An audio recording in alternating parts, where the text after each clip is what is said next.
Thank you so much, Madam Secretary. I'd like to first recognize Chair Collins for her round of questioning. Thank you very much, Madam Chair. Madam Secretary, I want to bring to your attention an important issue that may not yet be one that you've been briefed on. In August of 2023, DHS issued a memo in which the department stated that it had identified more than 270 Chinese-backed illegal marijuana operations in the state of Maine alone, producing up to an estimated $4.3 billion in illicit revenue. These grow houses are primarily run by Chinese organized crime syndicates with ties to the Chinese Communist Party. Our sheriffs and local law enforcement have worked night and day to shut down these grow houses that tend to be located in very rural areas of the state. I hope that the president's more detailed budget request includes funding that can be used to help supplement the county, state, and local law enforcement efforts. DEA has also been involved. IRS has been involved. The FBI is starting to get involved, but DHS obviously has an important role to play. So I hope you will commit today to joining this all-of-government effort to shut down these dangerous, illegal grow houses. Undoubtedly, there's human trafficking going on as well.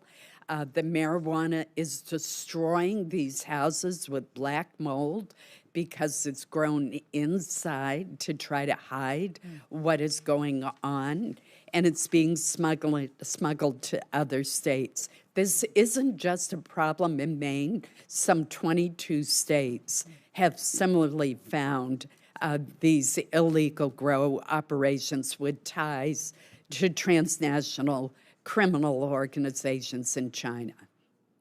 Well, thank you, Senator Collins. I appreciate you bringing this to my attention and this important discussion. Obviously, we're very concerned with securing our border and knowing who's coming into our country illegally, but also who's already here. And so you pointing out the fact that we have investments in this country, businesses, and marijuana grow houses that have a presence of ties to the PRC is incredibly alarming. So I agree that we should work together to see what we can do. As you know, the Department of Homeland Security, our mission is to secure the homeland. I tell people quite often that my responsibility lies with everyone who's in this country, comes into this country or leaves, every product that's here that leaves or comes in, and then everything on the internet as well that's communicated or processed. This is alarming that we have China. Not only are they stealing our IP, manipulating their currency, but they're building a presence in this country as well. And so everything that we can do to make sure that we're addressing that and not allowing them to get a foothold within the center of our country and in our important states like Maine is incredibly important. So thank you for bringing it to the attention of everyone today, and I commit to working with you. Thank you. Madam Secretary, as you undoubtedly know, Maine is a great destination for tourists. Last year, we had 14.8 million tourism visits. We're a state of only 1.3 million people. I imagine it's similar to some of what you've experienced when you were governor.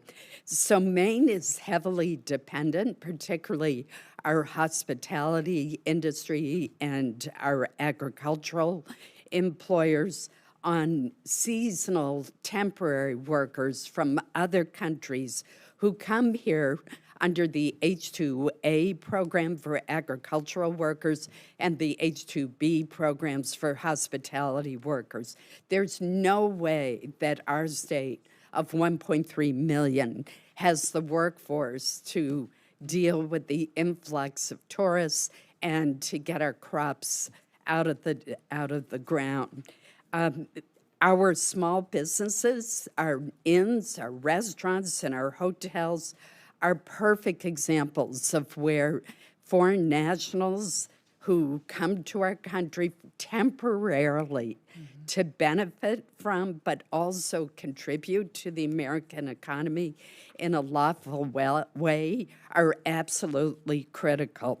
I know that some of the visas have been released by the department, and I would ask for your help in expediting the release of the H-2B visas, in particular, given the upcoming tourism season. Thank you for that question, Senator. And, as you know, the number of visas allowed is set in statute by Congress, but there is some latitude given to the Secretary. So I certainly take your request and know that many others have asked us to go and give as much latitude as possible, and we are certainly considering and willing to consider that going forward. Thank you. My time has expired, so I'm just going to put one quick item on your radar screen, and that is we're seeing some college students from Canada who go to school in northern Maine at the University of Maine at Presque Isle having difficulty in crossing the border, which they used to be able to do very easily. They're totally legal, they have student visas, but they're being subjected to extensive searches and questioning. I don't want us to discourage Canadian students from studying at the Northern Maine institutions that we have for education. So again, I just want to put that on your radar screen.